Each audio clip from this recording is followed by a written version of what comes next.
कि दौर बड़ा नाजुक है। इतना नाजुक दौर है कि सारी कुफ्र की ताकतों ने हमें चारों तरफ से घेर रखा है। एक एक जवान मेरी बात बहुत गौर से सुने। मैं यहां चटकुले सुनाने नहीं आया, मैं यहां अखबारबाजी करने नहीं आया। चंद जरूरी बातें। हम हर तरफ से घिरे हुए हैं, सारी इस्लाम दुश्मन ताकतें इकट्ठा हो गई हैं। जिस तरीके से हमें कमजोर किया जा सकता है किया जा रहा है। मैं अपने एक एक जुमले का जिम्मेदार हूं। नौजवानों, हमें भड़काया जाता है, हमें रोड पे लाया जाता है, हमारे जज्बात के साथ वो खेल खेला जाता है कि ये बेवकूफी करके निकले और हम इन्हें निशाना बनाएं। मेरी बात बहुत गौर से सुनिएगा। हमारे लिए जाल बिछाए जाते हैं और उसमें हम फंस जाते हैं और फिर उसके बाद दुनिया को तमाशा दिखाया जाता है। मेरी आपसे बस इतनी गुजारिश है, किसी भी मसले को लेकर के आप उस वक्त तक रोड पे ना उतरें जब तक आपके साथ आपके कायद की कयादत ना हो। बहुत गौर से मेरी बात सुनिएगा। आप उस वक्त तक रोड पे ना उतरें जब तक आपके साथ आपके कायद की कयादत ना हो, जब तक आपके साथ आपका कोई रहबर ना हो, जब तक आपके साथ आपका कोई रहनुमा ना हो, वरना कुत्तों की तरह मारे जाओगे और कोई हाल और पुरसाने हाल वाला नहीं मिलता है। सैयदना व शफीना व नबीना व मौलाना मुहम्मदिन मअदिनिल जूदि वल करम व आलिहि व अस्हाबिहि व बारिक व सल्लिम सलातु व सलामन अलैका या रसूल अल्लाह सल्लल्लाहु तआला अलैहि वसल्लम। मैं सबसे पहले मुबारकबाद पेश करता हूँ तमाम अरकान कमेटी, बानियान जलसा और हुजूर के उन तमाम दीवानों को जिन्होंने शब रोज़ मेहनत करके इस महफिल को इस मकाम तक पहुँचाया कि हम और आप बैठकर अल्लाह और उसके रसूल की बातें कर रहे हैं। मौला करीम सबकी कोशिशें, काविशें, मेहनतें अपनी बारगाह में कबूल फरमाए और जितने भी हुजूर के आशिक आए हुए हैं सबको करबला वाले आका के फैज़ान से माला माल फरमाए। मुझसे पहले आपने नकीब अहले सुन्नत नाशिर मसलक आला हज़रत जनाब हसन रज़ा बरेलवी साहिब क़िबला से नकाबत के दायरे में खूबसूरत अशार मुलाहिज़ा फरमाए। उनसे पहले दुनियाए सुन्नियत का एक अनमोल और अनोखा लहजा जो खूबसूरत भी है और खूबसीरत भी है। मेरी मुराद मद्दाह खैरुल अनाम शायर अहले सुन्नत अंदलीबे गुलशन रिसालत भाई सैफ रज़ा कानपुरी साहिब क़िबला बड़े खूबसूरत अंदाज में हुजूर की नातें सुना रहे थे। वाकई इतना अच्छा पढ़ते हैं कि अगर ये पढ़ते रहें तो रात कब गुजर जाएगी पता नहीं चलेगा। हो सकता है इंशाअल्लाह ये मेरे बाद भी पढ़ेंगे ना। हाँ, मेरे बाद भी इंशाअल्लाह आपको इनको सुनना है। और मैं आपको ये बता दूं कि ज़्यादा टेंशन ना लीजिएगा, मैं बहुत ज़्यादा लंबी गुफ्तगू नहीं करूँगा। वैसे नियत 1 घंटे की बांध के बैठा हूँ। हाँ, अगर आप इब्तिदा में खड़े रहे तो 1 घंटा तक, वरना आधा घंटा, पौन घंटा, जैसा आप सुनेंगे वैसे गुफ्तगू कर ली जाएगी। कोशिश ये रहेगी कि अपनी बात आपके ऊपर थोपी ना जाए। खाना उतना खाओ जितना हजम हो जाए और बात उतनी बेहतर रहती है जितनी पे अमल हो जाए। ठीक है ना। मैं देख रहा हूँ काफ़ी देर से कभी कोई उधर से बोल देता, भाई इधर से हटा, स्टैंड कर, नीचे कर, बाहर कर।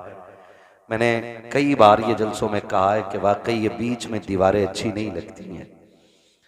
हाँ, लेकिन अभी अब कोई ना बोले, अब लग गई तो लग गई। हाँ, आइंदा मैं इन लोगों से कहूंगा कि आप अपना एक कोना ढूंढ लिया करें, ताकि सुनने वाले और सुनाने वाले के बीच में कोई दीवार ना रहा करे। ठीक है ना? मेरा मन तो यह है मेरी कुर्सी वहां डाली जाती और मैं उन लोगों से बात करता, क्योंकि उस मोहल्ले में एक भी दीवार नहीं है। ठीक, वरना अगर ये जो बैठे हुए हैं मकसद से अपने, अगर ये भी सुभान अल्लाह बोल देंगे तो नुकसान कोई नहीं है, सारे ही मुसलमान होंगे ना ये जितने आए हुए हैं, तो ऐसा लगेगा कि सारे ही सुनने वाले बैठे हुए हैं। और कई बार क्या होता है कि ये बीच में स्टैंड लगा के बीच महफिल से निकल के जाते हैं, इसका भी बड़ा असर पड़ता है, तो ये ना किया करें। तो अगर सुन सकते हैं तो सुने, वरना साइड से खुद भी खड़े रहा करें और अपनी दीवारें भी उधर लगा लिया करें। आप लोग खैरियत से हैं? साहब भाई को सुनेंगे इंशाल्लाह? जोर से बोलो इंशाल्लाह। टोपी नहीं थी बेटे, जल्दी में आ गए, जल्दी में आ गए। इंशाल्लाह आइंदा ना टोपी लेके आएंगे, ठीक है ना बच्चों? आइंदा टोपी, मैं समझता हूँ कि बच्चे समझदार हैं, जल्दी में आ गए होंगे या खेलने निकले होंगे, इधर आ गए होंगे। आइंदा जलसों में जाएंगे तो इंशाल्लाह टोपी लगा के जाएंगे, बोलो इंशाल्लाह। हाँ जी, मुझे तो ऐसा लग रहा है ये बॉर्डर के इस पार के लोग ही मेरे हैं। हाँ ठीक है ना? तो खुदा सलामत रखे आपको। और फिर देखेंगे आप, महफिल जब तकमील की तरफ होगी ना और इख्तिताम हो रहा होगा, तो महफिल में देखेंगे कि शहजादे आला हजरत, नबीरे आला हजरत, हुजूर साहिब सज्जादा अल्लामा आसन रजा खान साहब क़िबला बरेली शरीफ, वो जलवगर होंगे। और जब वो आएंगे तो इंशाअल्लाह महफिल में चार चांद लग जाएंगे। कोशिश ये कीजिएगा कि कोई भी हजरत को देखे बगैर ना जाए, है ना? वादा करते हैं इंशाअल्लाह। कई लोग घूर के देख रहे हैं, जितने पैसे दिए थे उतने हलाल करने आए, फिर चले जाएंगे। ऑपरेटर साहब अगर साउंड को आवाज मिल जाए तो बेहतर हो, क्योंकि ये इसकी आवाज कानों से ज्यादा तेज टकरा रही है। ये जो आपके साउंड लगे हैं इनको अगर आवाज मिले तो बेहतर हो। खैरियत है सारे लोग? मुझे इतने मौजू दे दिए गए हैं। कारी मोहम्मद अली साहब क़िबला जिन्होंने फोन किया था, उनका मौजू अलग है। हमारे कमेटी के भाई जिनके बगल में पर्स था वो किधर चले गए? वो काम से गए हुए हैं, उनका हुक्म अलग है। और मेरा मूड थोड़ा सा आज अलग है। आप क्या चाहते हो? मूड वाला हो जाए, है ना? ये है दामन, ये है गरेबा, आओ कोई काम करें, मौसम का मुंह तकते रहना काम नहीं दीवानों का। बोलो सुभान अल्लाह। भाई सैफ रजा कानपुरी कह रहे थे कि मैं बहुत खुश हूं कि मैंने देखा कि आपके इलाके के लोग भी आपसे इतना प्यार करते हैं। मैंने कहा उतना वक्त ही कहाँ मिला है जो प्यार देखने को मिलता। यकीन करें मुझे नाज है अपने इलाके पे और मुझे फख्र है अपने इलाके पे कि आप मुझसे इतनी मोहब्बत करते हो, शायद मैं जितनी मोहब्बत के लायक भी ना हूं। खुदा करे कि ये मोहब्बतें बरकरार रहें और ये रिश्ते यूं ही दायमी चलते रहें। कह दो आमीन। हाँ, जलसा पहली बार हो रहा है कि हुआ है पहले भी? हर साल होता है ना? कै साल से हो रहा है? जमाना हो गया। हमारे चचा कह रहे हैं बैठे हुए जमाना हो गया है जलसा होते हुए। और खुदा करे कि कयामत तक यूं ही हुजूर के नाम का जलसा होता रहे। इसीलिए तो सुन्नी तड़प के कहते हैं कि नात खानी मौत भी हमसे छुड़ा सकती नहीं, कब्र में भी मुस्तफा के गीत गाते जाएंगे, कब्र में भी मुस्तफा के गीत गाते जाएंगे। नौजवानों, इतनी अच्छी महफिल मिली है, इतने सारे लोग मिले हैं, तो बड़ी जरूरी बात कर जाऊं। ये मिंबर पे जितनी अजीम शख्सियतें बैठी हैं, हर शख्सियत इस अहमियत और अजमत की हामिल है कि उसका नाम आबेज़र से लिखा जाए। ये अलग बात है कि कोई इसमें हमारा चचा लगता होगा, कोई दादा लगता होगा, कोई ताऊ लगता होगा, तो हम कहते हैं अरे क्या हुआ, घर के ही तो हैं। आपसे मेरी इतनी गुजारिश है कि इस जमात की जितनी ज्यादा हो सके उतनी ज्यादा से ज्यादा इज्जत किया करें, इसलिए कि जितनी उलमा की इज्जत करेंगे अल्लाह उतना की रिस्क में बरकतें अता फरमाएगा। और अगर यकीन ना हो तो हर बस्ती में एक दो घर ऐसे जरूर होते हैं जो उलमा के लिए हर वक्त दरवाजा खुला रखते हैं, और कितने ऐसे होते हैं जो कहते हैं मौलाना कभी कोई परेशानी हो बच्चा भेज देना, टाइम कोई सा भी हो, भूख लगी हो, जरूरत हो, भेज देना, दरवाजा खुला रहेगा। जाओ उन घरों में जाके तलाशी लो कि उन घर के घर वाले लोग कैसे रहते हैं। खुदा की कसम ये वो घर होते हैं कि जिनमें न दुख होती हैं, न आफतें होती हैं, न परेशानियां हुआ करती हैं। क्यों? क्योंकि ये उलमा का एहतराम करने वाले लोग होते हैं। इसको थोड़ा कम कर दो भाई इसका। अगर आप भी ये चाहते हैं, आप भी अगर ये चाहते हैं कि बरकतें आपके घर में आए, रहमतें नाजिल हो, तो अपने उलमा का एहतराम करें, अपने उलमा का एहतराम करें, और खास करके अपने दस्तरखान वसी कर दें। आज हर बंदा मारा मारा फिर रहा है, और सभी का एक दर्द है कि बरकत क्यों नहीं हो रही है। कोई मुंबई से फोन करके कह रहा अच्छी कमाई है लेकिन पैसा रुकता ही नहीं। कोई कह रहा मैं 24 घंटे गाड़ी पे रहता हूं लेकिन जब उतर के हिसाब होता तो पैसा 0-0 होता है। कोई कहता दुकान अच्छी चलती है लेकिन फिर जब हिसाब लगाया जाता है तो रिजल्ट कैसा आता है। अगर मुझे 100 ग्राम पसीना आए ना तो 10 ग्राम आपको भी आना चाहिए। क्यों भैया, तुम तो गांव के हो हमारे, हाँ तुम्हें तो साथ देना पड़ेगा। ठीक है, मुस्तफा भाई हमारे गांव के हैं तो बड़ी मोहब्बत रखते हैं, इलाके में कहीं भी होना तो पता चल जाए तो आ जाते हैं, है ना। तो आप मेरा साथ दें, कम से कम 1 ग्राम पसीना बहाना है आपको, ठीक है ना। उंगली कटा के शहीदों में नाम लिखा लो, इसे ही कहते हैं, ठीक है ना। मैं क्या कह रहा था अभी आपसे, अगर हर शख्स की कंडीशन यही है कि सारे ही रोजगार के लिए रो रहे हैं, एक वजीफा आपको शायद कोई डोरी में बांध के दे, कोई वजीफा आपको शायद तावीज के जरिए दे, मगर एक वजीफा मैं आपको अमल के जरिए देना चाहता हूं। अपने दस्तरखान पर रोज किसी ना किसी को खाना खिलाया करो। क्या करना है? जोर से, बच्चे बहुत तेज होते हैं, और वो हमारे हिंदुस्तान का एक संवैधानिक पोस्ट पे बैठने वाला बंदा, उसने बच्चों पे टिप्पणी करते हुए कहा था कि मुसलमान आई लव मोहम्मद का पैम्पलेट देख करके बच्चों को रोड पे ले आए, जिन हाथों में उन्हें कलम देना था। तो मैंने डंके की चोट पे कहा था ये हुजूर की उम्मत है जनाब, यहां बच्चों को मैदान में लाया नहीं जाता। जब बात हुजूर की आती है तो जवानों के साथ बच्चे भी सर पे कफन बांध के आ जाया करते हैं, और ये बात सच्ची है। हम अपने बच्चों को कभी मैदान में लाने की तरकीब नहीं देते।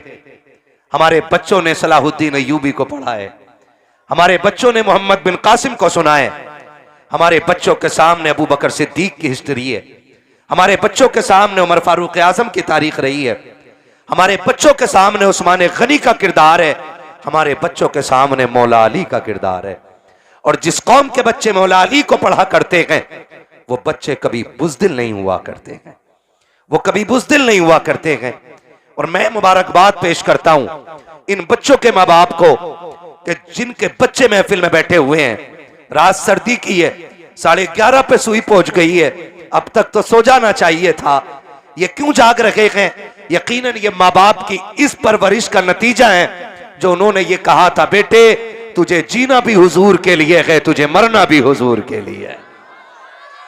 और मैं कहता हूं बच्चों को हुजूर की महफिल में लाया करो। कई बार कहते चलो चल बच्चों का क्या काम है, आपने देखा होगा ना, मैं पूरी जिम्मेदारी के साथ कहता हूं महफिल शुरू होती है तो बच्चों से शुरू होती है।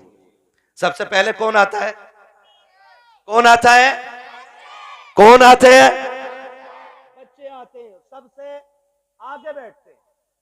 जब ये होते हैं तब तिलावत होती है, और जब महफिल शुरू हो जाती है ना तो चंद मुखिए निकल के आते हैं। किसका चल पीछे चल, किसका पे चल पीछे। बच्चों का आगे क्या काम है? तुम्हें खुदा का वास्ता दे के कहता हूं जब महफिल हुजूर की लगा हुआ करे तो तुम बच्चों को पीछे ना हटाया करो, इसलिए कि तुम जितना हुजूर से प्यार करते हो तुमसे कहीं ज्यादा ये बच्चे हुजूर से प्यार करते हैं। जो रिश्ता आपका हुजूर से है वही रिश्ता इनका भी हुजूर से है। अगर ये बैठे हैं तो किसी को दिखाने के लिए नहीं, अपने लिए पैसे लेने के लिए नहीं, बल्कि इनके बैठने का सिर्फ एक मतलब है, इनका दिल कह रहा है सुना कि आप हर आशिक के घर तशरीफ लाते हैं, मेरे घर में भी हो जाए चरागा या रसूल अल्लाह। तो इसलिए कभी बच्चों को हटाया ना करो, और मैं तो कहता हूं बच्चों को लाया करो, इसलिए कि ये जितने नौजवान बैठे हैं इनमें अगर मैं देखूं तो 5% सफेद दाढ़ियां नहीं है। कितने? बाकी कितने बचे? 95 बाल काले, 5% जोर से सफेद है। पीछे वाले घर से खा के आए कि नहीं? ये खाली लंगर के सहारे चले आए थे। अगर खा के आए ना, भूख नहीं लग रही है तो फिर बोलते हैं जरा सुभान अल्लाह। 95% काले बाल वाले हैं और 5% सफेद बाल वाले। लोग कहते हैं जवान दीन से दूर हो रहा है, परसेंटेज मिला लो। देखो महफिल में जवान ज्यादा हैं कि बूढ़े ज्यादा हैं? कौन ज्यादा है? तो अब बताओ, जवान हुजूर से दूर हो रहा है कि करीब हो रहा है? जोर से करीब हो रहा है। तो फिर अब ना कहना कि जवान हुजूर से दूर है। अच्छा जवानों, एक बात बताओ, तुम जो आज आए हो ना, ये तुम्हारा कमाल है? बोलो, किसका कमाल है? हुजूर का कमाल है बेटे, मेरा नहीं। मेरे जैसे तो कयामत तक कितने आएंगे और दफन हो जाएंगे, लेकिन आखिर में जो आएगा उसको भी यही कहना पड़ेगा कि जिंदगी खत्म हुई और कलम सूख गए, तेरे औसाफ का एक बाब भी पूरा ना हुआ। यह हर आखिर में आने वाले को यह कहना पड़ेगा। आप जो आके बैठे हो ना, ये मां बाप की अच्छी परवरिश का नतीजा है। अगर मां बाप अच्छी परवरिश करते ना, तब बेटे दीनदार बना करते। हर बेटा दीनदार नहीं होता है, बल्कि अच्छे मां बाप की अच्छी औलाद दीनदार होती है। आप जो यहां बैठे हो ना, ये मां की उस गुट्टी का सवाल, उस गुट्टी का असर है जो उसने ये कह के पिलाई थी कि मैं सो जाऊं या मुस्तफा कहते कहते, खुले आंख सल्ले,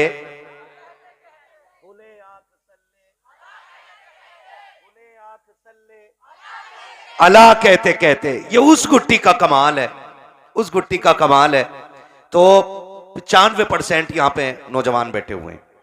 यकीनन ये, जब मैं चाहता हूं कि बच्चे महफिलों में आने चाहिए, ताकि जब आने वाला कल होगा, हम कब्रिस्तान में होंगे और ये छोटे छोटे बच्चे हिंदुस्तान में होंगे, और फिर जब शहीद आजम कॉन्फ्रेंस मनाई जाएगी और कोई नजद की बदमाश औलाद आके कहेगा कि शहीद आजम कॉन्फ्रेंस करने की जरूरत क्या है, वो तो 2 शहजादों की जंग थी, उनके लिए ये महफिल सजाने की जरूरत क्या है, तो बच्चे थप्पड़ मार के कहेंगे मुंह बंद कर, हम तो बचपन से करबला वाले हुसैन की महफिल सुनते चले आ रहे हैं।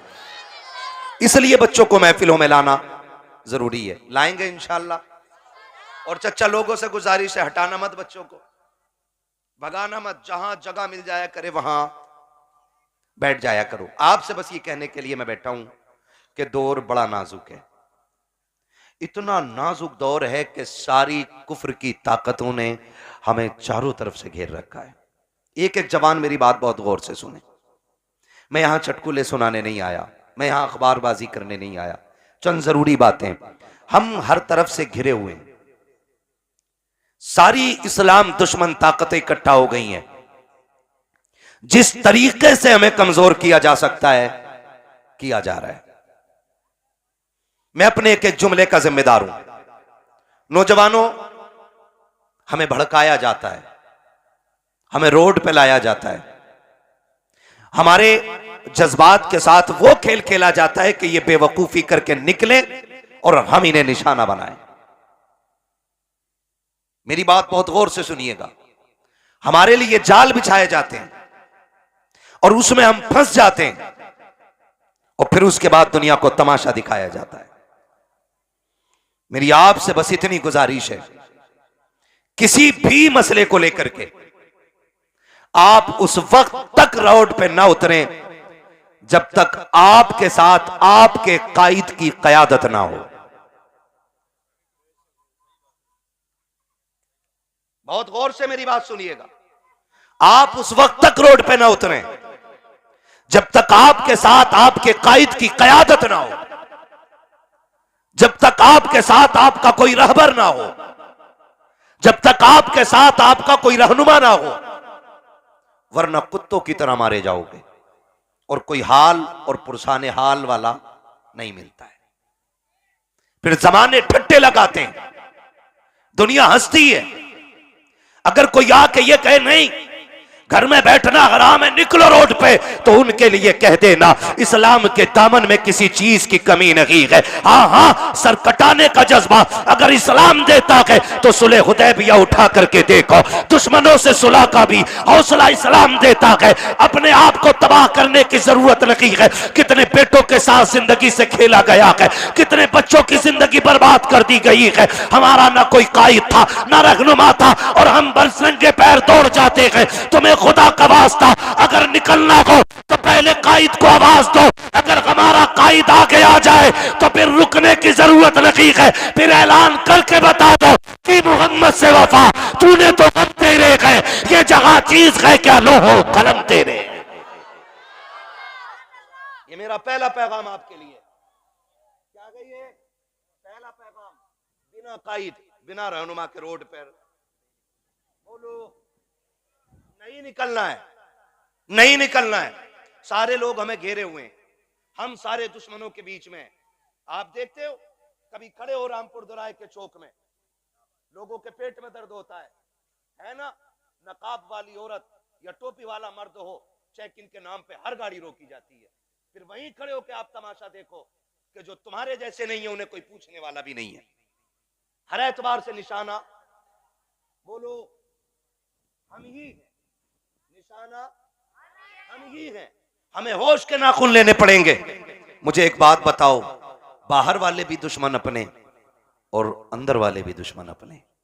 आप मुझे बताइए हम किससे लड़ें, बाहर वालों से लड़ें कि अंदर वालों से लड़ें? आपसे मेरी इतनी गुजारिश है, सफों में इतनी मजबूती पैदा कर लो कि तुम्हारी पहचान बिरादरियों और सिलसिले और शजरों के नाम पे नहीं, सिर्फ एक नाम होना चाहिए कि ये जितने बैठे हैं मोहम्मद अरबी के गुलाम बैठे हुए हैं। ये ख्याल रखिएगा। किसी कौम का एहतराम सैयद को छोड़ के इसलिए नहीं होता है कि वो आला कौम रखता है। हम किसी भी बिरादरी का बंदे का हाथ इसलिए चूम लेते हैं कि वो अगर हुजूर के दीन का वारिस होता है तो हमारे सर का ताज होता है। यही मयार होता है कि नहीं? बोलो, तो फिर हमारे झगड़े काहे के? कितने झगड़े हो गए, सिलसिलों का झगड़ा, खानकाहों का झगड़ा, पीरा मुरीदी का झगड़ा, बिरादरी का झगड़ा, खानदान का झगड़ा, मैंड का झगड़ा, भाई भाई की शिरकत और बंटवारे का झगड़ा। इतने झगड़ों में हम फंसे रहते हैं। तो मैं खुदा का वास्ता देके कहता हूं, आपसी झगड़े ना कीजिएगा, आपसी झगड़े ना कीजिएगा। अगर आपके हिस्से में इतनी कम रह गई है ना अब्बा की जमीन, तो फिर भाई पे मुकदमा नहीं करना है। भाई पे मुकदमा, टेंशन हो रही है इन बातों से क्या? भाई पे मुकदमा, बोले भाई पे मुकदमा नहीं करना है। और जिसने हराम की दवा रखी है वो भी सुन ले, अगर इतनी सी तुमने हराम की दवा रखी है, अल्लाह कयामत में 7 जमीनों की मिट्टी इकट्ठी करा के गठरी बांध के सर पे रखवा के फिर कहेगा इसे लेके चल। और जब नहीं चला जाएगा ना, चूटियां इतना सुराख करती हैं तो इतनी मिट्टी निकाल देती हैं, और 7 जमीनों की इतनी मिट्टी निकाली जाए तो क्या हाल बनेगा? लेके चल लेंगे हम लोग? बोलो, लेके चल सकते हैं हम लोग?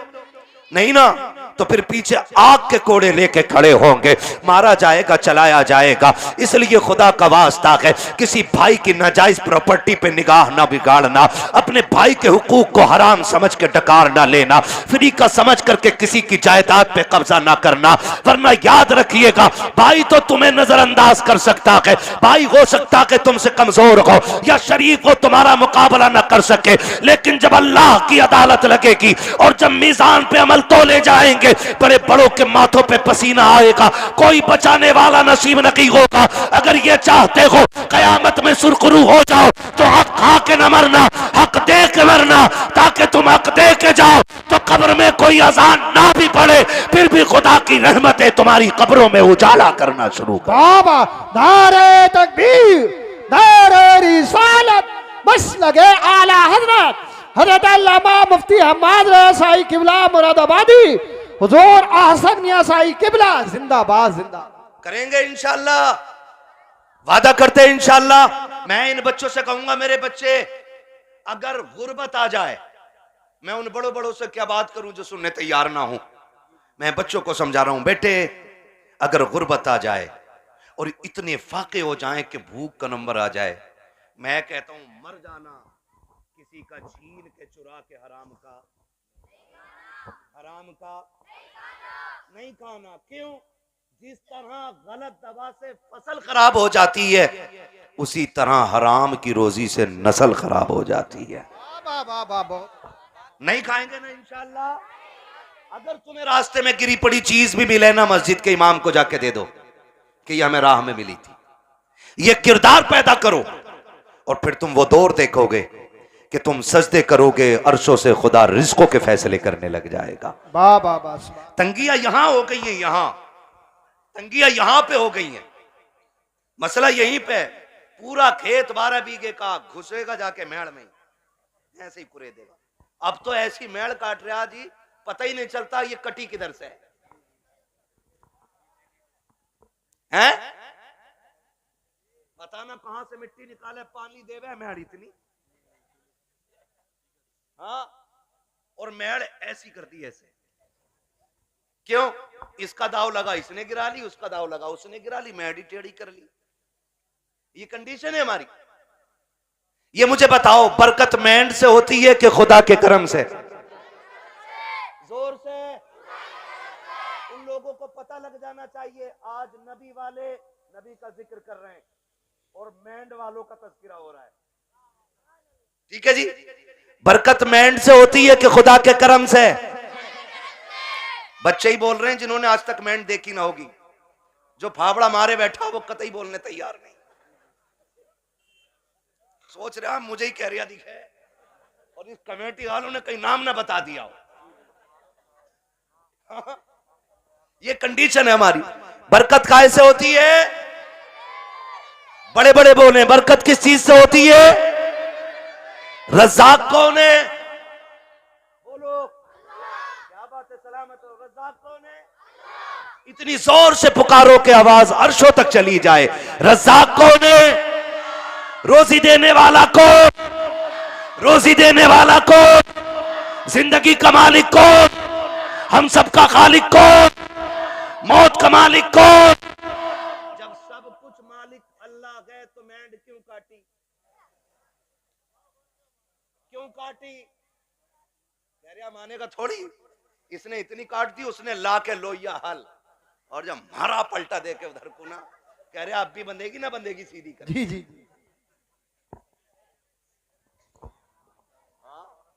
मुझसे ही पलटा है सही से जमीन। ट्रैक्टर वाला नाम दे रहा। सुन भाई कलुआ, भूरू गुड्डू, ट्रैक्टर सही से चलाया कर। क्या रुपए बीघा ले रहे हैं आजकल जुताई में?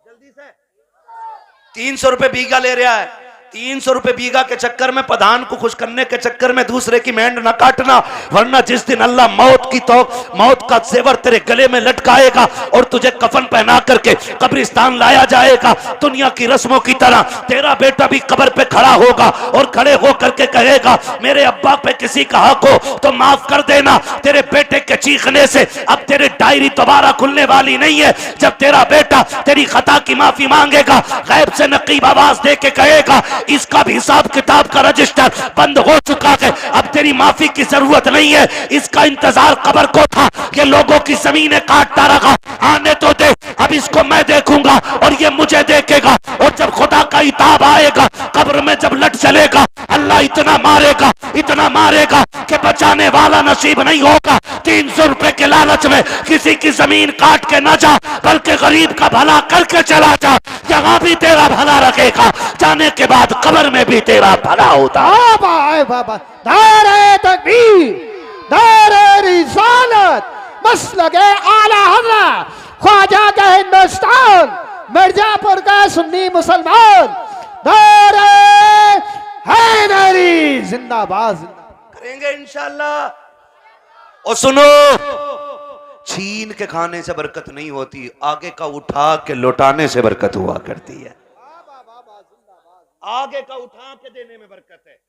और याद रखिएगा, अल्लाह बड़ा करीम है, अल्लाह बड़ा करीम है। सखियों की अगर बात हो और अली के घर का तज़किरा ना हो तो बात अधूरी रह जाती है।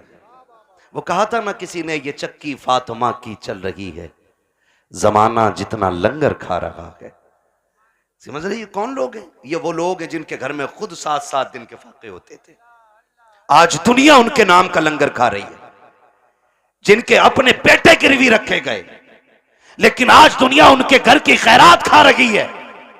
लेकिन तारीख में खुदा की कसम एक लम्हा ऐसा नहीं मिलता है कि जिस लम्हे में कोई खातून जन्नत के दरवाजे पे मांगने आया हो और खाली चला गया हो।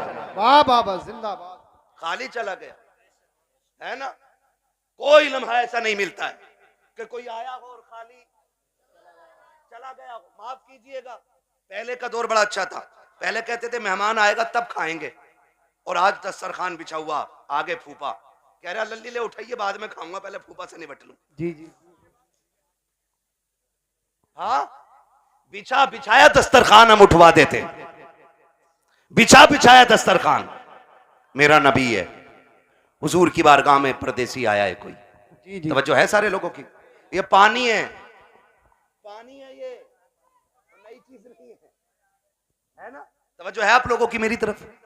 बस सुने बहुत गौर से। हुजूर की बारगाह में ना परदेसी आया, उसने आके कहा या रसूल अल्लाह बड़ा भूखा हूं, खाना खिला दीजिए। बहुत गौर से एक एक बंदा मेरी बात सुने। भूखा हूं, खाना खिला दीजिए। मेरा नबी मिंबर पे, हुजूर उठ के खड़े हुए, है कोई जो मेरे मेहमान को खाना खिला दे? 300 से ज्यादा सहाबा मस्जिद में, 300 से ज्यादा, और आका कह रहे हैं है कोई जो खिला दे? कोई नहीं उठा। फिर आका ने कहा है कोई जो मेरे मेहमान को खाना खिला दे? फिर कोई नहीं उठा। जब तीसरी बार कहा कि है कोई जो मेरे मेहमान को खाना खिला दे, हजरत सलमान फारसी उठ के खड़े हो गए, या रसूल अल्लाह, आका ऐसा नहीं है कि इनके पास है और खिलाना नहीं चाह रहे। सरकार जितने मस्जिद में बैठे हुए ना आज सबके फाके, मगर हुजूर इजाजत दें तो मैं एक ऐसा घर जानता हूं जिस घर से कोई खाली नहीं लौटा है। अगर आप कहें तो मेहमान को मैं ले जाऊं। हुजूर ने सलमान फारसी का मुंह देखा, मुस्कुरा दिए, समझ गए वो घर किसी और का नहीं, मेरी बेटी फातिमा जहरा ही का होगा। हुजूर ने फरमाया ठीक है ले जाओ। हजरत सलमान फारसी आए, सैयद कायनात का दरवाजा खटखटाया। मंदक्कल बाप, दरवाजा किसने बजाया है? आवाज आई सलमान फारसी। चचा कैसे आना हुआ? का एक मेहमान आया है और भूखा है, किसी के पास इतना नहीं कि कोई खिला दे उसे। सैयदा तुम्हारी चौखट से कोई खाली नहीं गया है। अंदर से आवाज आई, चचा मेहमान को थोड़ा साइड कर दो ताकि घर का राज न खुलने पाए, दूर कर दो।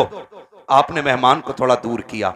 सैयदा ने दरवाजा खोला, का चचा जा झांक के देखो ना, मेरे दोनों शहजादे भूखे जमीन पे सोए हुए हैं। आज मेरे घर का फाका 2 दिन हो गया है, कुछ होता तो मैं अपने बच्चों को भी खिलाती। सलमान फारसी की गर्दन झुकी, वापस जाने लगे। जैसी वापस पलटे, कहा चचा जरा ठहरिए तो सही।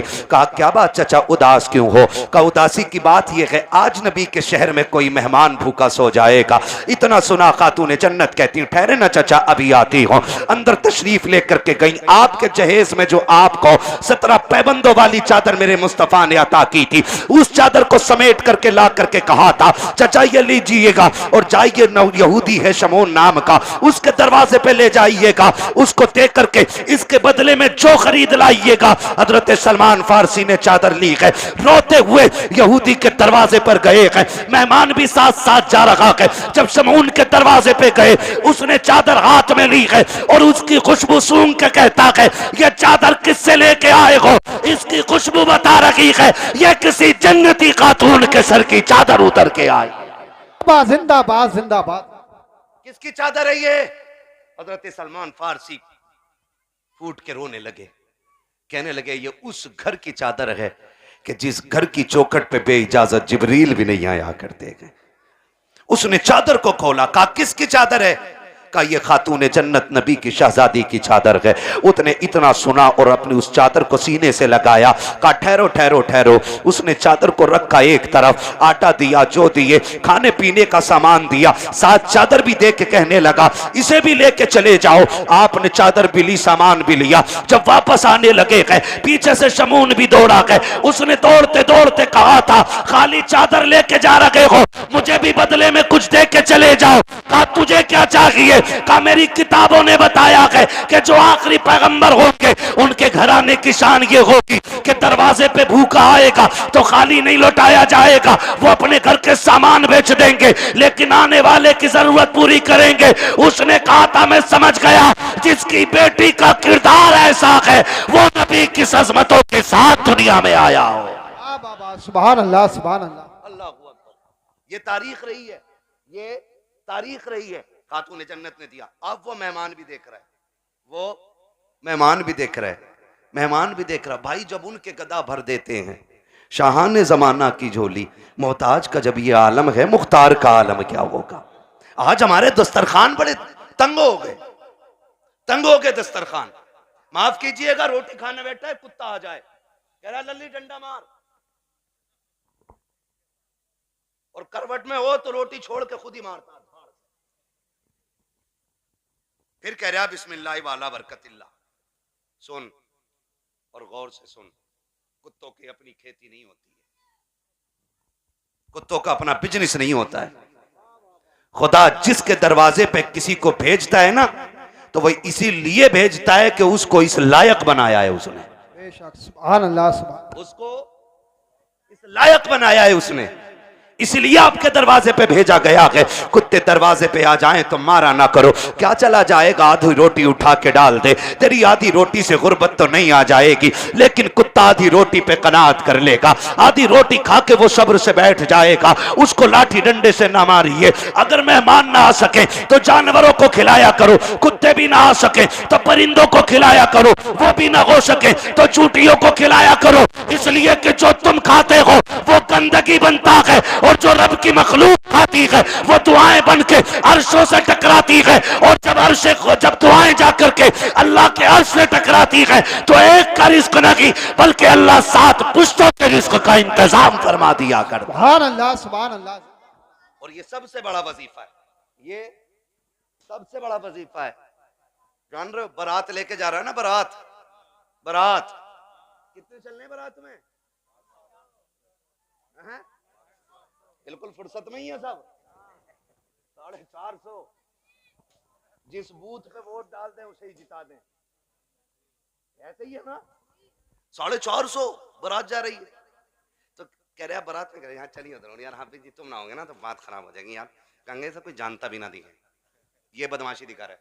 और जब वलीमे की बारी आई ना अपने बाप के घर खिलाने की, कह रहे हैं ना मैं तो गरीबों को ही खिलाऊंगा बस, एक हाफिज जी और 4 गरीब आदमी।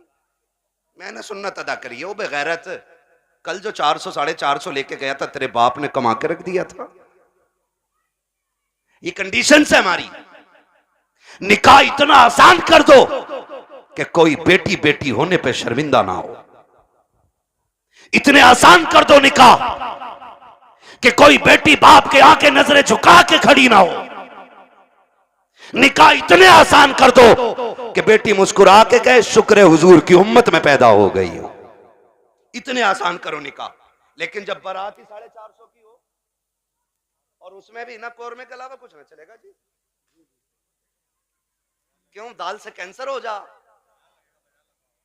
है का? हाँ, और वो कुत्ता कटिंग खाना देखा है? बफर गैम है, बम्फर गैम है। अरे खड़े होकर जो खाते हैं उसे क्या कहते हैं? सुन लो भाई स्टैंडर्ड वाले सुन लो, है स्टैंडिंग। कितना अजीब दौर आ गया। जब हम छोटे थे ना, बारात में जाते थे तो एक जगह बैठा दिया जाता था, और कोई हाँ पाल पे या जमीन पे इज्जत से बैठाते थे वो लोग। एक चावल लेके आ रहा है, पीछे से बूरा लेके आ रहा है, उसके पीछे से घी लेके कोई आ रहा है, ठीक है ना, ये चलता था। फिर कोई खान चावल है, किसी के हाथ में सालन है, किसी के हाथ में पानी है, मेहमानों की तरह खिलाया जाता था। अब ना सारे तबाकों में नुकसानी कर दी बैलों की तरह, आओ और नांदों पे लग जाओ। और लोग कह रहे हैं ये टेंडर नहीं है, ये कुत्ता कटिंग खाना है। हाँ आओ लग जाओ। हालत देखो, कहीं नंगे पहुंच जाते हैं ना तो वो यूज एंड थ्रो, वो प्लेट जो आती है फाइबर की, गत्ते वाली जो प्लेट होती है ना, यूं टूट जाती है फाइबर वाली, उसमें चावल रख लिया। आगे देखो कोरमा, अरे कबाब, ये तो बहुत देर बाद दिखे, वो भी उसमें। क्या आगे चला, अरे शामी कबाब भी है, वो भी उसमें। और आगे देखी कोल्ड ड्रिंक, भर लिया गिलास, अब गिलास लिए घूम रहा। अब ये बता खागा कैसे है? खागा का जर्दा भी मार दें उसमें ही। जियो यार, सलामत रहो, बड़ी हिम्मत है भाई। हम एक दिन कोई गुलाब रेस्टोरेंट है, कौन सा है वो, पाक बड़े वाली साइड में ना, एक दिन भाई हम उसमें हम दावत में चले गए, अल्लाह माफ करे, हमें तो रोटी हाथ में आई। हाथ क्या ना आई, हमने देखा सारे कुत्तों की तरह खा रहे हैं। मैंने कहा चलो लौट चलो, इंसानों की यहाँ गुंजाइश ही नहीं। हाँ इंसानों की। एक बुड्ढे बड़े मियाँ को देखा, साहब भाई कोरमा प्लेट चिच्चा रही और लिए घूम रहा तमाम सफेद कपड़ों पे। इसके लिए मर गए हम। शादियां इतनी महंगी कर दी हैं कि आज गरीब खून के आंसू रो रहा है। जहेज की महंगाई कम नहीं थी कि खानों की महंगाई इतनी कर दी है। अब तो गोलगप्पे भी वहीं रखे, छोले भी हैं, कबाब भी हैं, कुछ तो ऐसे टूट पड़ते हैं जैसे मिला ही नहीं है कभी। और सच्ची बात बताऊं, ये टूटने वाले वो होते हैं जो अपने बीवी को छींचड़े फेंकने पे भी गालियां बोलते हैं। हाँ भाई, और लड़की वाले से कहते सुन हड्डी ना हो कोरमे में, क्यों बगले लेके आएगा। एक बेटी को पालने में बुढ़ापा आ जाता है बंदे पे, एक बेटी को पालने में। आज तुम फेंकते हो खाने को, आज बर्बादी कर रहे हो, आज तुम्हें किसी के बाप की इज्जत की परवाह नहीं है। कल जब तेरे आंगन में बेटी आएगी तब तुझे पता चलेगा बेटियां कितनी कीमती हुआ करती हैं। तूने किसी की बेटी को एक बोटी के लिए जलील कर दिया, एक रोटी के लिए जलील कर दिया। अगर बिरयानी ठंडी मिल गई, पूरी जिंदगी बेटियों को ताने दिए जाते हैं कि तेरे बाप से गर्म खाना नहीं खिलाया गया। अगर एक बाराती फाके से लौट जाए तो गालियां दी जाती है कि तेरे बाप से मेहमानों को रोटी नहीं खिलाई गई। और बेटियों वालों, अगर बेटे वाला ताना दे गर्दन मत झुकाना, गिरबान पकड़ के पूछना, बता तूने किस नबी का कलमा पढ़ा है? क्या तेरा भी नबी वो है जो मेरा नबी है? क्या तेरा भी वो रसूल है जो मेरा रसूल है? क्या तेरा भी वो दीन है जो मेरा दीन है? अगर कहे हाँ तो बता कि नबी ने फातिमा की बारात में कितने खाने खिलाए थे। जिंदाबाद जिंदाबाद। पूछ जाकर के गरेबान पकड़ के। हद हो गई है। जिसका बस नहीं चलता बेटी के बाप पे दबाना शुरू कर देता। निकलो इन चीजों से, निकाह आसान कर दो ताकि बेटियां मुर्तद ना हो। बेटियां मुर्तद ना हो। जिसकी भाग जाती है वो कहता जी मेरा उससे मतलब ही नहीं।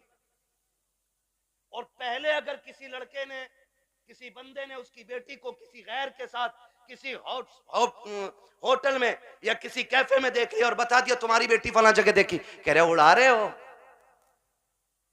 मेरी बेटी को उड़ा रहे हो। खून के आंसू रोना पड़ रहा है आज, खून के आंसू।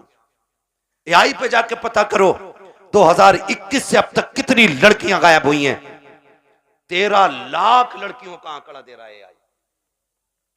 कितनी 13 लाख लड़कियां, बच्चियां। कंडीशन कितनी नाजुक हो गई ये पता है आपको? मरा जा रहा, आप भी कह रहे हैं बुलेट ही लूंगा और लेके 8 दिन बाद कह रहे हैं बिकवा दी यार, तुम्हारे ताल्लुकात में तो अच्छे लोग होंगे। चला क्यों नहीं रहा? तेल बहुत खा रही है। क्यों? तुझसे इसमें तेल नहीं पड़ रहा? और बेटी के बाप ने अपना खून निचोड़ के तुझे दे दिया। कह रहा बिकवा तो बुलेट इसकी जगह बोलूंगा मैं। स्प्लेंडर भी ज्यादा खा रही है, वो जो आ रही है एक और बैटरी वाली। हाँ, और बुड्ढो अब्बा से गुजारिश करूंगा, ये बुड्ढे अब्बा जो होते हैं ना लिस्ट लिए घूम रहे आप बेटे की बारात में, कह रहे ये सारी चीजें होनी चाहिए, सारी चीजें। कह रहे आप बुलेट ये वाली हो, बेड ये वाला हो, सोफा ये वाला हो। और बुड्ढे की कंडीशन ये है कि एक दिन भी लल्ला इसे बेड पे लेटन नहीं देगा। और मरा जा रहा कि पिलाई 3 सूत से कम ना हो, 3 इंची वाली पिलाई चाहिए। और फिर कह रहा देखो जहेज जो उठा रहे ना उनसे कह रहा बैड हल्का है भारी है भाई, ऐसा लग रहा है इसके बाप ने बनवा के रख दिया है, हल्का है भारी। निकलो यार इन चीजों से कब तक। बताओ मुझे एक बात बताओ, बेड घुनेगा कि नहीं, गाड़ी खराब होगी कि नहीं, बोलो, जहेज खत्म होगा कि नहीं, तो फिर ऐसी चीज के लिए क्या मरना जो खत्म होने वाली चीज है।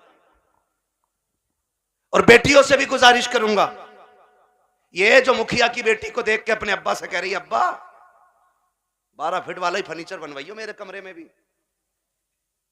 बेटियों से मेरी गुजारिश है कभी अपने बाप से फरमाइश ना करना। और लड़कों से गुजारिश है जो बाप से दगा करके तुमसे शादी करे उससे कभी निकाह ना करना, इसलिए कि जो बाप को छोड़ सकती है जहर देके वो तुझे भी मार सकती है, ये याद रखना। हाँ 1.5 घंटा हजरत नाली पे बैठ के फोन पे बात करके कह रहे अब्बा जैसी मैंने देखी है तुम 7 साल में नहीं देख पाओगे। ये कंडीशन है हमारी है? आप अंदाजा लगाइए ना मेरी बात जो मैं कह रहा हूं।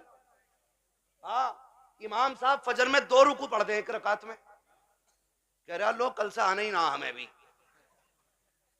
कह रहा टांगे पत्ती आ गई, 2 रुकू में टांगे पत्ती आ जाती हैं। और 1.5 घंटा नाली पे खड़े होकर मच्छर काट रहे हैं, डेंगू बन गया, फोन ही नहीं हट रहा कान पे से। ये आशिक नहीं होते हैं, ये मलेरिया की औलाद लवेरिया होते हैं। आपसे मेरी गुजारिश है, वो बच्ची हमारी नस्ल को अच्छा बना ही नहीं सकती है कि जो अपने मां बाप से गद्दारी करके हमारे घर में आई होगी। ये याद रखिएगा।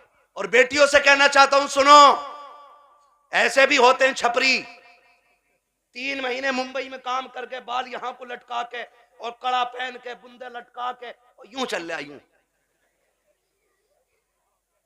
धब्बा नहीं लगने दे रहा, यहां को धब्बा लड़कियों को बहका रहे हैं कि हम इतना पैसा कमाते हैं, लड़कियां लालच में आ जाती हैं, जी सोने वाला है गाड़ी वाला है। मेरी बेटी हाथ जोड़ के कहता हूं खुदा की कसम, अगर 7 जमीन की दौलत उठा करके एक पल्ले में रख दिया जाए, चांद सूरज को उतार करके उसी दौलत के साथ रख दिया जाए, ये सारी कायनात की दौलत मिलके तेरी इज्जत के एक लम्हे के बराबर नहीं हो सकती है। जो इज्जत तुझे खुदा ने अता की है, जो इज्जतें तुझे मुस्तफा ने दी है, दुनिया अगर दौलत का लालच दे तो थूक देना, कह देना तेरी दौलत तेरी मोहब्बत मेरे बाप की मोहब्बत से ज्यादा नहीं हो सकती है। बाबा नारे तकबीर, नारे रिसालत, बस लगे आला हजरत हजरत अल्लामा मुफ्ती हम्माद साई किबला उलमा अहले सुन्नत जिंदाबाद जिंदाबाद।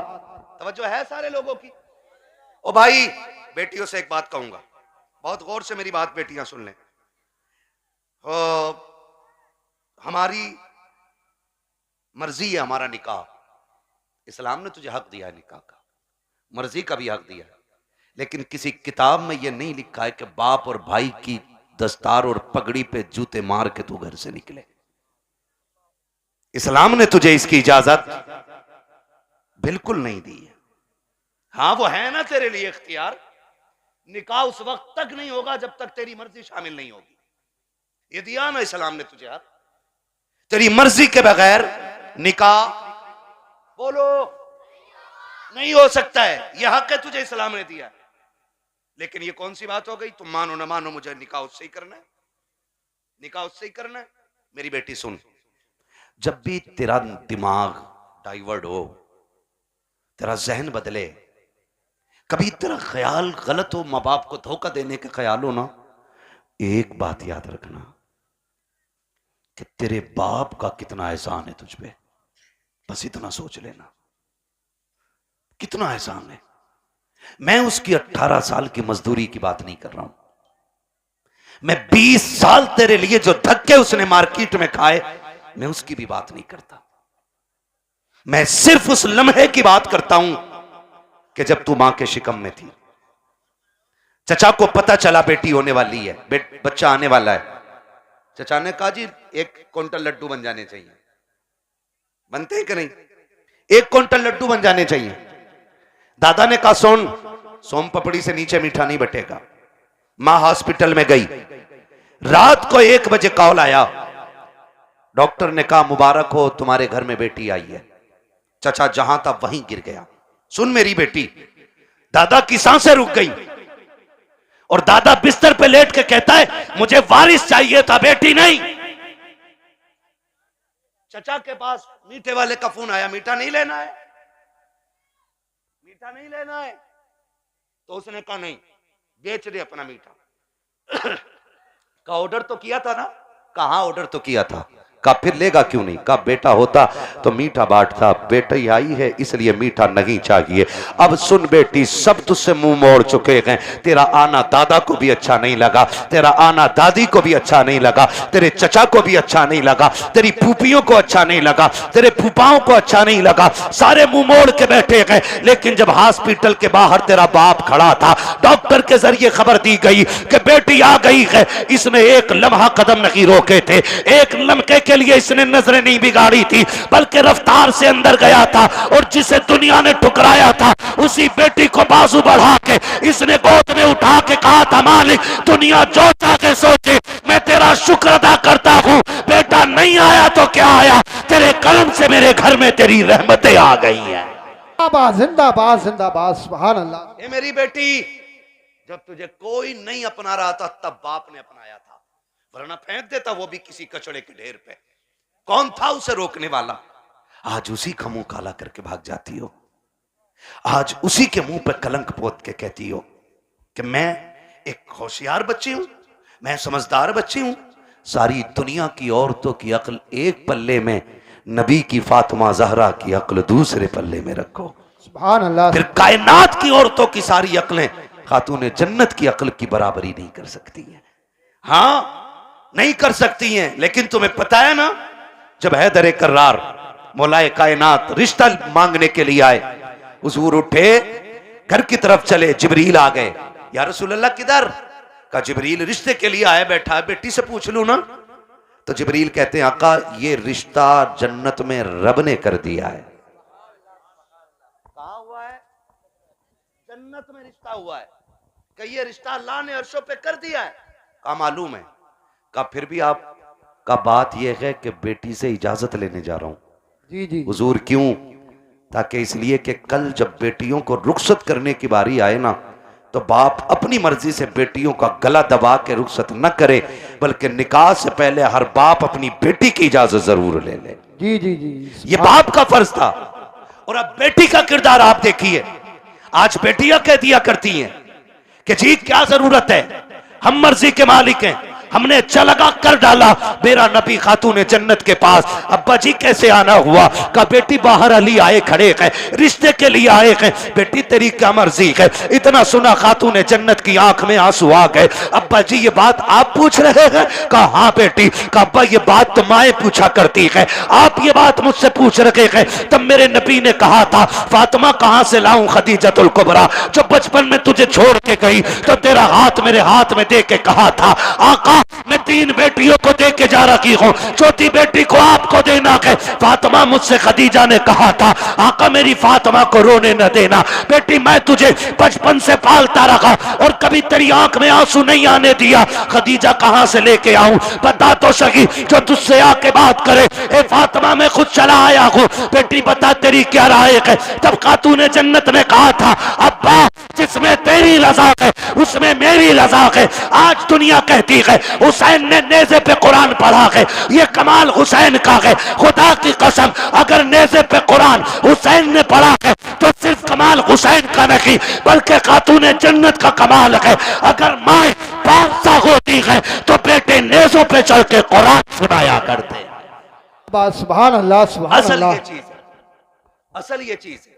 बेटियों से भी गुजारिश है ना करना डिमांड, ना करना डिमांड। सब्र के साथ जिंदगी काट जाओ।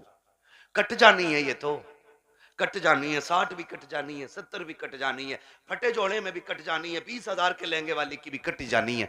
मरना सभी को है। लेकिन याद रखो अगर तुम इस हाल में जाओ कि तुम्हारे बदन के कपड़ों पे 25, 26, 30, 40 पैबंद लगे हों, लेकिन तुम्हारे शोहर की तुमसे नाराजी ना हो, तो तुम कब्र में जैसी लेटोगी आखिरी तख्ता लगेगा, अल्लाह तुम्हारी कब्र में जन्नत की खिड़कियां खोल देगा। वाह वाह वाह, सुभान अल्लाह। असल चीज है शोहर की रजा।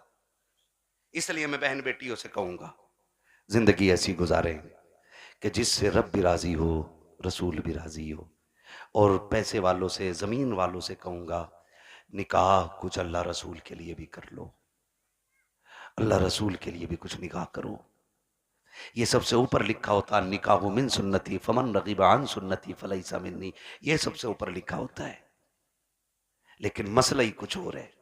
4 बेटे अल्लाह ने दे दिए ना, तो हिसाब लगा रहा है, हिसाब लगा कह रहा कि 10 लाख गुड्डू में मिलेंगे, 10 पप्पू में मिलेंगे, 10 अच्छन में मिलेंगे, 10 बल्लन में मिलेंगे, 40 लाख का मालिक बैठ गया, बन गया बैठे बैठे।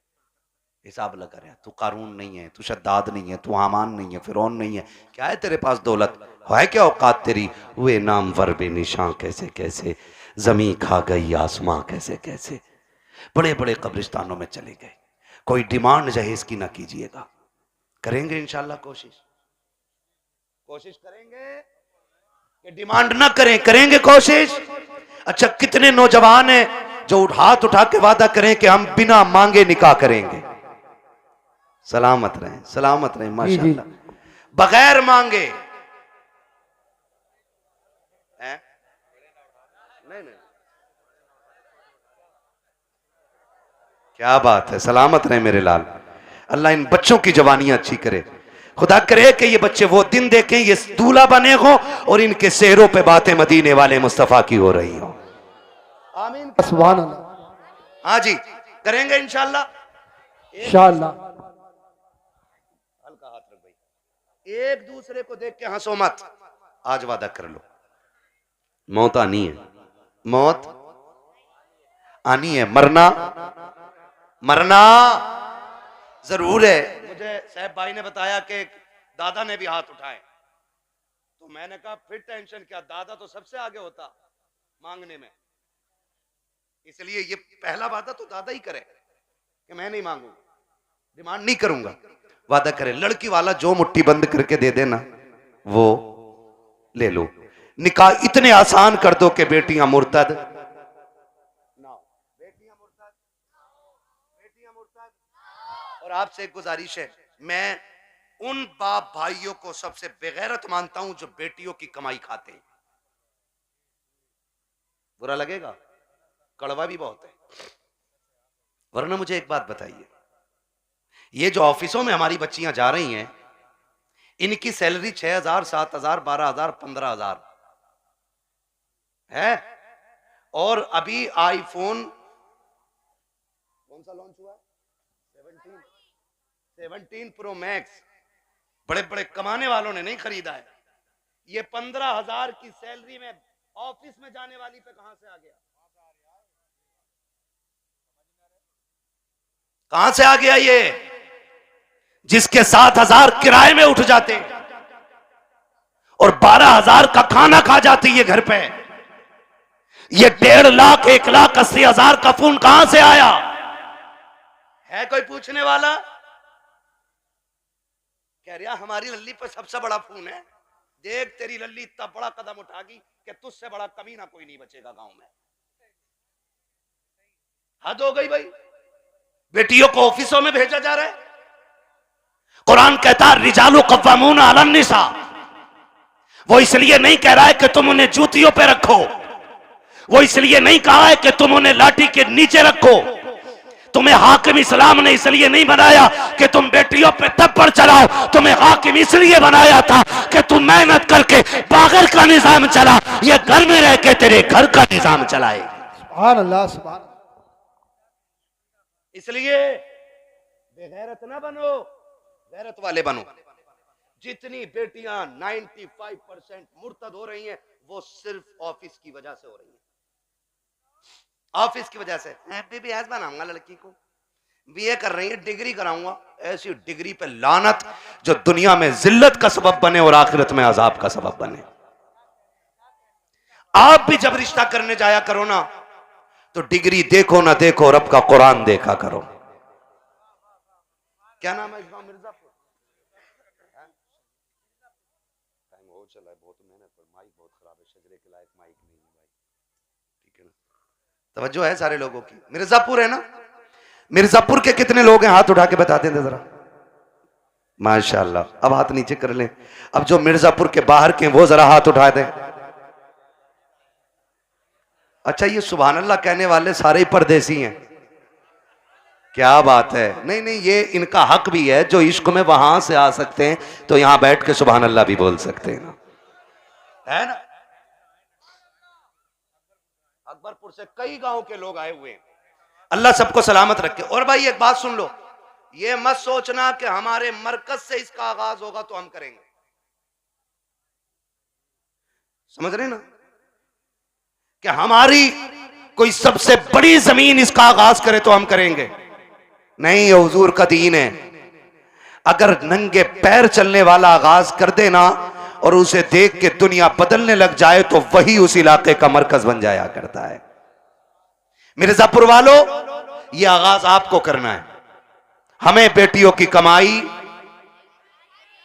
बेटियों की कमाई, बच्चे ही बोल रहे हैं, बड़े क्यों नहीं बोल रहे? हाँ, बच्चियों की कमाई, बेटियों की कमाई, बेटियों की कमाई, अपनी बेटियों की इज्जत भी बचाएंगे और अपने गांव का दीन ईमान भी बचाएंगे इंशाअल्लाह। फ्री प्लानिंग चल रहा है ये सब। हाँ, तुम्हारी बच्चियां यूनिवर्सिटी में झूठ बोल रही हैं तुमसे, वो हमसे पूछो, हम शहरों में रहते हैं, गुजर हमारा शहरों में होता है। जब 4 बजे किसी बेटी को नकाब में कैफे के अंदर बैठे देखते हैं तो दिल में आता है कि या तो ये लहू बेगैरत है या जिस घराने से ताल्लुक रखती है वो घराना बेगैरत है। हाँ, मैं फला जगह पढ़ रही हूं, पढ़ नहीं रही। मैं जानता हूं एक बच्ची को जानता हूं, मैंने उसका वीडियो देखा, आज उसका बाप दुनिया में नहीं है, नाम नहीं बताऊंगा, बुरा लग जाता है। और उसकी रील देखी मैंने, आग लगे इन रीलों को, इन्होंने कौम की इज्जत का जनाजा निकाल दिया है। अब्बा भी बैठा बैठा कह रहा नहीं नहीं, ये मेरी बेटियों को इजाजत मैंने दी है, ये मेरी बेटियों की इज्जत हो रही है, पूरा हिंदुस्तान बेटियों को जान गया है। अगर तवाइफा और नंगी होकर के नाचने वाली रोड पे नाचने लगे तो सिर्फ मुल्क नहीं दुनिया जान जाया करती है, लेकिन फरिश्ते उससे अनजान हो जाते हैं। मगर खुदा की कसम, अगर यही बेटी रातों को उठ के सजदों में गिर जाए तो कोई जाने या ना जाने खुदा की रहमत के फरिश्ते उसे जानने लग जाया करते। सुभान अल्लाह, जिंदाबाद। रीलें बना के डाल नहीं है, और किसी रील वाली से शादी मत करियो, ना ऐसी रील होएगी बेटे, ना सो पाओगे ना जाग पाओगे चैन से। हाँ, खुदा आपको तौफीक दे, बदलेंगे इंशाल्लाह रवैये। बच्चियों को दीन दीजिएगा, बच्चियों को शरीयत सिखाइएगा, हुजूर का इश्क बच्चियों को सिखाइएगा। बच्चियों को बताओ तू कनीज़े फातिमा ज़हरा है, तुझे रब ने वो इज्जतें अता की हैं कि जो इज्जतें किसी कौम ने अपनी कौम की बच्ची को अदा नहीं की हैं। अल्लाह ने बड़ी इज्जतें अता फरमाई हैं।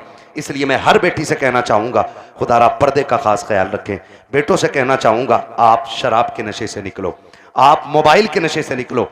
आप 3 बजे तक मोबाइल चलाते हो, फिर जब सोते हो ना तब तक तुम्हारे घर की बच्चियों की नींद पूरी हो चुकी होती है, फिर तुम्हारे ही फोन से चैटिंग और चीटिंग होती है, फिर वही बहन बेटियां तुम्हारे मुंह पे कालिक पहुंच जाया करती हैं। इसलिए जागो, अपना घर भी बचाओ, अपना शहर भी बचाओ, अपना दीन भी बचाओ, अपना ईमान भी बचाओ।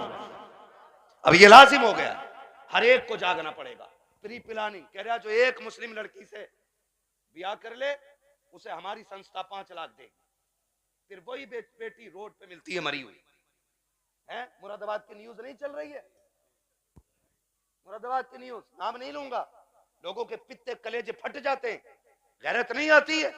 आंख तब नहीं खुलती जब खुलनी चाहिए थी, और जब सब लुट गया तो फिर कह रहे हाय मेरी बच्ची को वो ले गई थी बुला के, वो ले गई थी बुला के, और तुम क्या मर गए थे?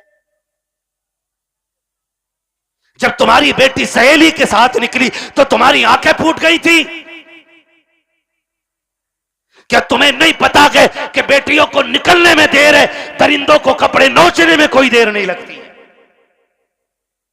आंखें खोल के बैठो, और बेटियों से कहना चाहूंगा, सबसे ज्यादा भरोसा अगर करना है तो अपने बाप पे कीजिएगा, उसके अलावा किसी के बाप पे मत कीजिएगा। खुद पे डिपेंड रहिए, अपनी इज्जत की हिफाजत खुद कीजिए। और कितना भी बड़ा फ्रेंड तुम्हारा हो, तुम्हारे ऑफिस का सर हो, तुम्हारे ऑफिस का मालिक हो, बॉस हो, कितना भी बड़ा लालच दे, ठुकरा दो। इसलिए कि दौलत गई तो फिर मिल जाएगी, इज्जत गई तो दोबारा मिलने वाली नहीं है। रो नहीं रही है बच्चियां कि हम लौट के आना चाहते हैं, उसने ले गया था, उसने छोड़ दिया, और ये हुआ, मैंने उसके लिए धर्म बदला, मैंने सब बदला। अगर अब भी नहीं जागे तो फिर इस कौम को तबाही से कोई नहीं बचा सकता है, कोई नहीं बचा सकता है। याद रखिए, आसमानों से मदद 313 के लिए आती है, भगोड़ों के लिए कोई मदद नहीं आने वाली है। इसलिए हमें अपने दीन में मजबूत होना है, और अपनी जो दुश्मनियां ये खत्म कर लीजिएगा। करेंगे खत्म इंशाल्लाह। एक दूसरे को माफ करने के आदी हो जाओ, एक दूसरे को माफ करने के आदी हो जाओ। जमीन का झगड़ा है, जायदाद का झगड़ा है, किसी ने इतनी जमीन ले ली है ना, उसे बुला और बुला के कह, जा मैं तुझे बाप का चेहरा देख के माफ कर रहा हूं। सगा भाई है ना आपका, जमीन उसी से तो झगड़ा होगा ना। जा मैं तुझे बाप का चेहरा देख के माफ कर रहा हूं। कयामत में खुदा कह देगा, जा जन्नत में चला जा, मैं तुझे मुस्तफा का चेहरा देख के माफ कर रहा हूं। वाह वाह वाह, सुभान अल्लाह। ये हौसले पैदा करें हम, ये हौसले पैदा करें आप, हौसले। हजरत जी, चुगलखोरी भी क्या है? दिल के पपोले जल उठे सीने के दाग से, इस घर को आग लग गई घर के जराग से। जानते हो, हमारी बर्बादी का सबसे बड़ा सबब वो होता है जो सुबह से शाम तक हमारी बैठक में बैठ के 6 कप चाय पी के जाता है। लगा लो हिसाब, किसने चीनी पे पटेला फेरा हमारी।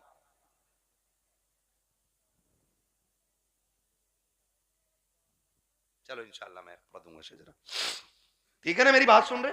चाय पी रहा साहब भाई बैठे बैठे, एक कप हजम ना हुई, कह रहे यार प्रधान एक और बनवा लो।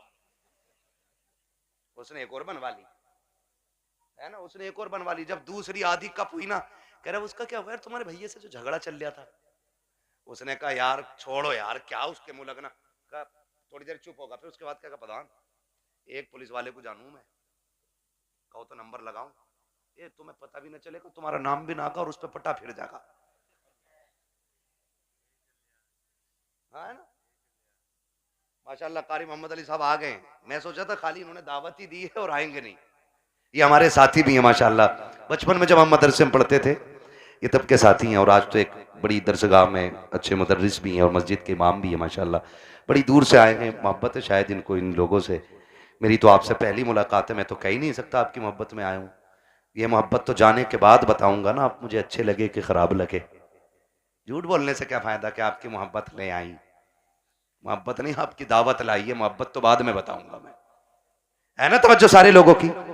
मैं क्या कह रहा हूं, ये चाय पीता है सुबह से शाम तक और लड़ा भी देता है, और जब लठ चल जाता ना, कह रहा हो बड़ा बुरा मारा भाई, थोड़ा सा रपट के पड़ जाता तो ऐसे ही कट जाती। कह रहा 307 लगवा, 307 दफाएं भी सब पता 420 को, इधर की उधर लगा रहे हैं, बेड़े गरक हो गए। अगर कोई आपकी बैठक पे बैठ के आपकी चाय पी के आपके भाई के खिलाफ बोले, फिर उसे चाय नहीं उसे धक्का दे दो, और उससे कह शुक्र है चाय पिए, वरना तुझे तो जहर पिला देना, तुझे जहर पिला देना चाहिए था, क्योंकि तू हमारे बीच ना इत्तेफाकियां पैदा कर रहा है। पता नहीं लोगों को क्या मिलता है, चौक में खड़े हैं, ठलुए खड़े हैं, कह रहा तुम्हें पता है? कहा क्या?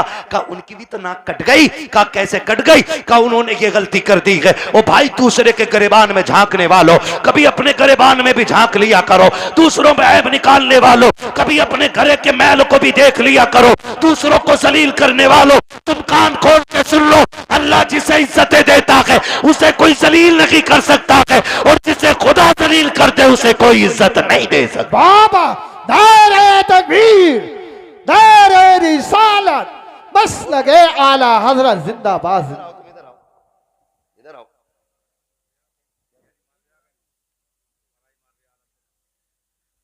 है ना भाई तवज्जो सारे लोगों की? हाँ, खुदा आपको सलामत रखे। हजरत तो जा रहा और जाके ना लड़ा भी दे रहा और अच्छा भी बन जा रहा, और कुछ तो इतने दलाल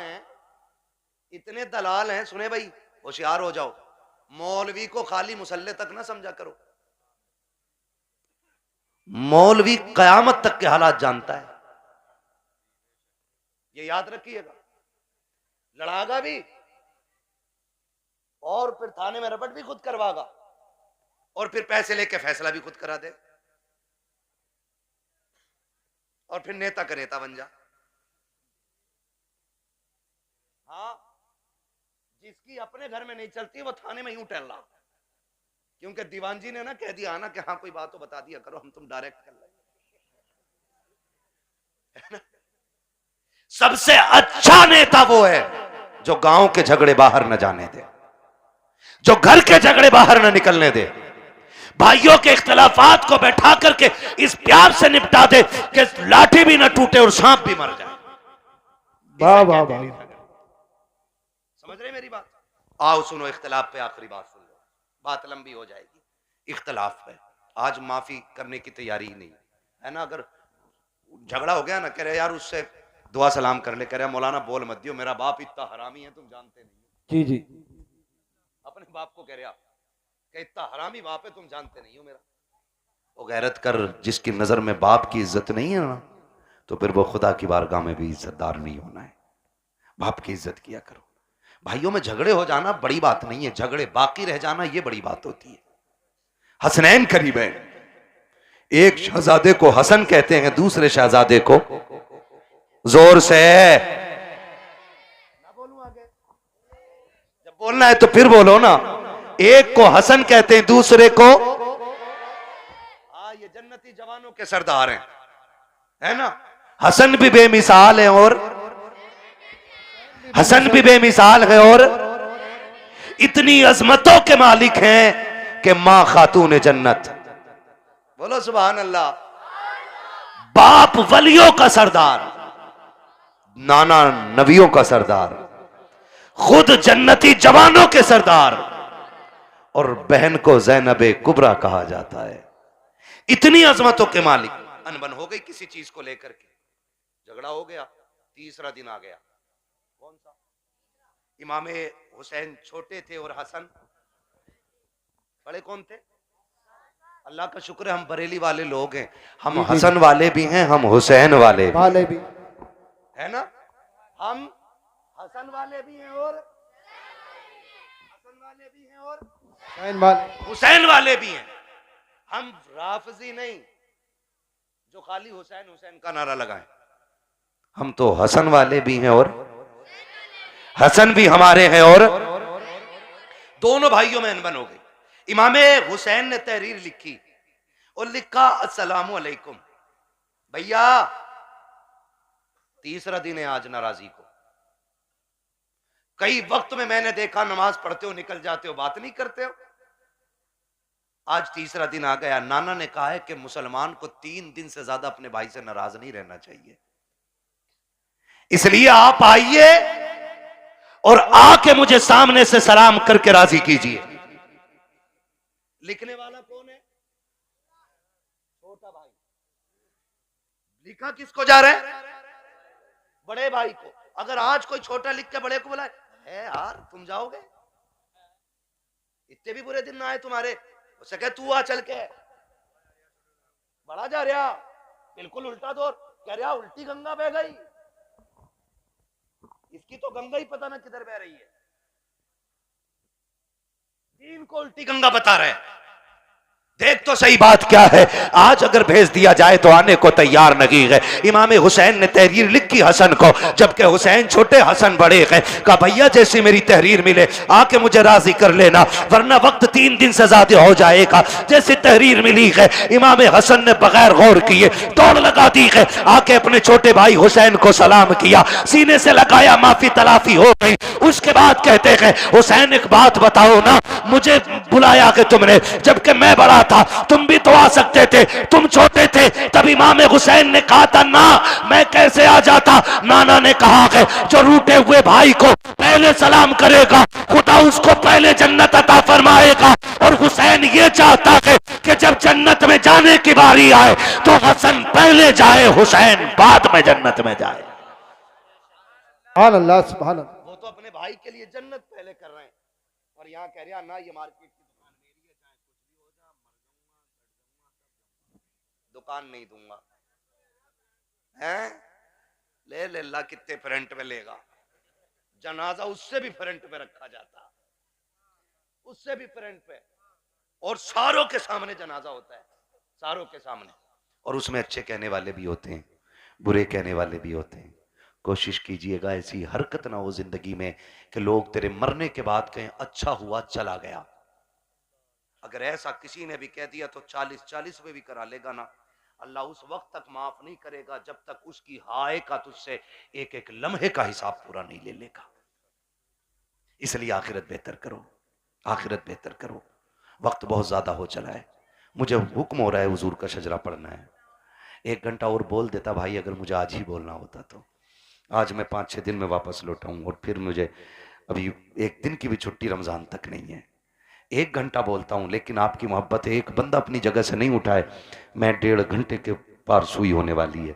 इतनी देर से बोल रहा हूं। मेरे भाइयों की फरमाइश है कि हुजूर का शजरा पढ़ दिया जाए। ऑपरेटर साहब से मेरी फरमाइश है, इसको थोड़ा इको दे दिया जाए ताकि मैं तुम्हें दिखाऊं। मालिक ऐसा माइक तो हमारे उसका मीठे का ऐलान लगे, ठीक है ना? इसकी जो ये स्पीड है ना रिपीट की, ये थोड़ी कम कर दीजिएगा, रिपीट की स्पीड, और ई को थोड़ा सा दे दे। खैरियत है सारे लोग?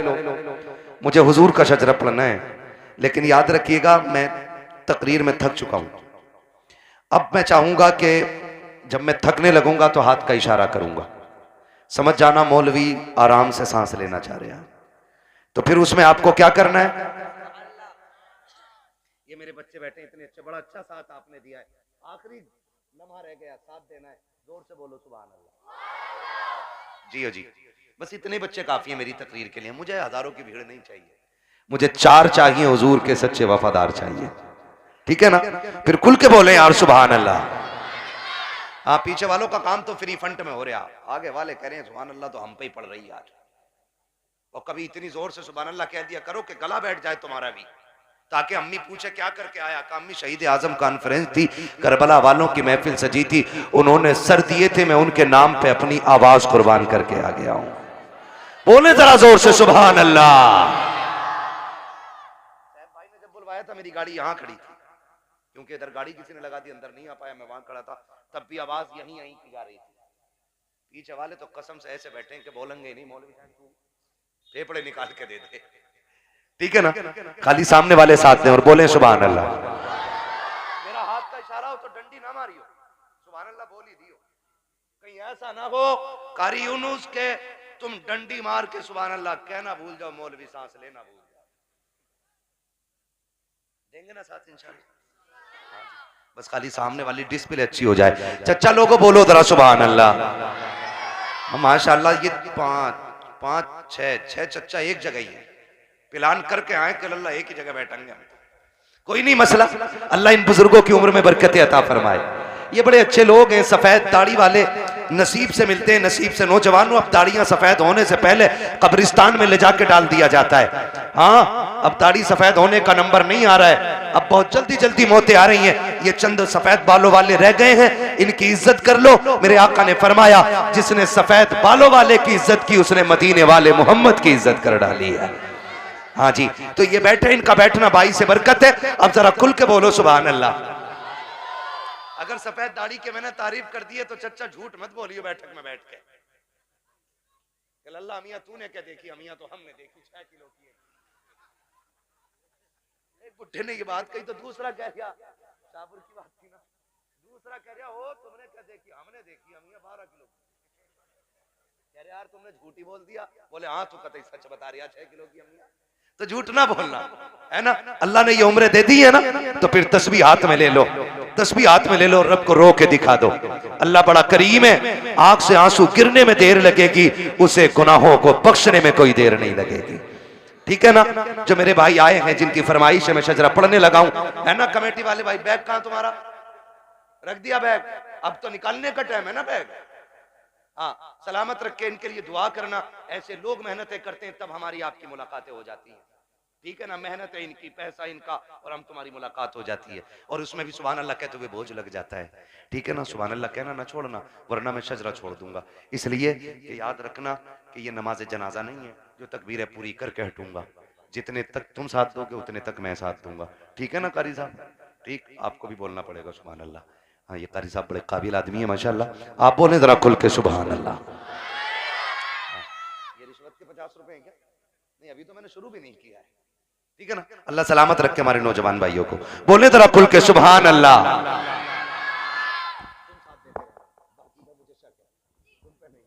ठीक है ना, ताकि मैं सांस ले सकूं, बस इसलिए सुभान अल्लाह कहलवा रहा हूं, ताकि झूठ ना हो कि भाई कहो सुभान अल्लाह नेकियां मिलेंगी और अपना काम चलाते रहो। ठीक, मुझे सांस मिलेगी, आपको नेकियां। जोर से बोलो।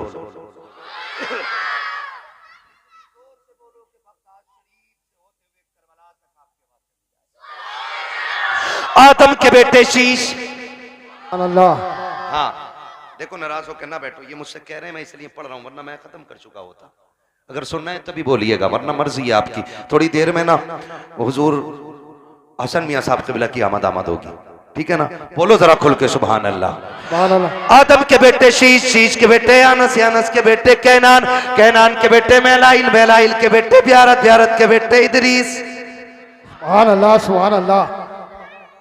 मुंह मत देखो, बोलो फिर जब मैंने बोलने कहा तो खुल के बोलो सुभान अल्लाह। आदम के बेटे शीश, शीश के बेटे अनस, अनस के बेटे कैनान, कैनान के बेटे मेलाइल, मेलाइल के बेटे ब्यारत, ब्यारत के बेटे इदरीस, इदरीस के बेटे मुतवशिक, मुतवशिक के बेटे लबकने का नाम, लबकने के नाम के बेटे नूह, नूह के बेटे साम, साम के बेटे जुलाद, जुलाद के बेटे शालिक, शालिक के बेटे आबिर, आबिर के बेटे दाता, दाता के बेटे रावा, रावा के बेटे सारू, सारू के बेटे नाखुर, नाखुर के बेटे तारिक, तारिक के बेटे इब्राहिम खलीलुल्लाह, इब्राहिम खलीलुल्लाह के बेटे इस्माइल ज़बीहुल्लाह, इस्माइल ज़बीहुल्लाह के बेटे केदार, केदार के बेटे अवाम, अवाम के बेटे अमल, अमल के बेटे साबित, साबित के बेटे सलमान, सलमान के बेटे रईसा, रईसा के बेटे इलियासा, इलियासा के बेटे औद के बेटे हव्वा, हव्वा के बेटे अदनान, अदनान के बेटे मोहित, मोहित के बेटे नज़ार, नज़ार के बेटे मुदिर, मुदिर के बेटे इलियास, इलियास के बेटे मुदरिका, मुदरिका के बेटे खदीमा, खदीमा के बेटे किनाना, किनाना के बेटे नदर, नदर के बेटे मालिक, मालिक के बेटे फार, फार के बेटे गालिब, गालिब के बेटे लुई, लुई के बेटे काब, काब के बेटे मुर्रा, मुर्रा के बेटे किलाब, किलाब के बेटे कुसई,